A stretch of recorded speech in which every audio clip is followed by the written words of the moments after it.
All right, now that we all know that XLRI is launching two case competitions under the name of X Factor Strategy and Tech, please tell me that what exactly are the things which anyone who is completely new to case competitions needs to prepare for before enrolling into this? Yes, so as you mentioned, there'll be two tracks for this. There'll be the strategy track and the tech track.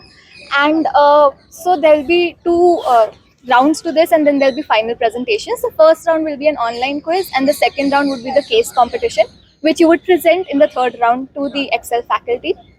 And so, talking about the first round, which I think a lot of people have a lot of questions about, it'll be an aptitude quiz of 30 minutes. It will judge what it is supposed to judge, your aptitude. You do not need to prepare for it. And if you're actually preparing for CAT and other OMETs, you know that you've got this.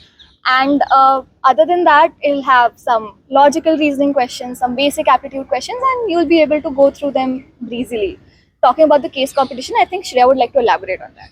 Okay, so for people who actually proceed to the next round would be a case competition where you will get an actual real life business scenario.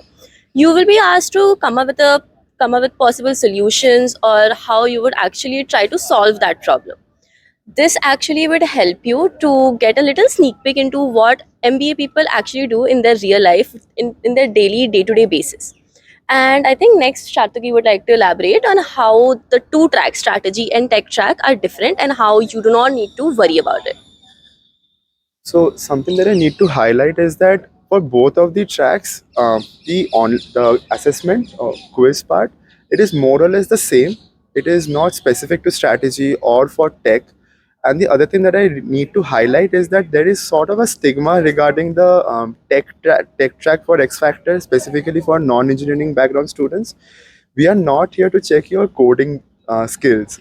If you are good enough with your aptitude or logical reasoning, as you might be preparing for your CAT, ZAD, and other OMETs, you are good enough to go. Just apply for it, give it a shot, and see you in the next round. All right. So to sum up, I believe I would say that anyone who is planning to go for the entrance examinations, this is one such very good opportunity which any aspirant can really get free of cost. All you need to do is enroll and check whether really you're made for MBA or not. First question, right? And the second thing is, of course, this gives a very strong support to your CV as well as your profile, which is ultimately necessary for any conversion, B school conversions, I would say. So thank you so much for your time, I guys. would like to highlight one more thing. Sure. That there is a prize pool of 1 lakh rupees. Oh yes, how so can we you do forget have that? incentives here, All right. and I think it's up to you now. Go for it. Absolutely. Thank you so much, everyone.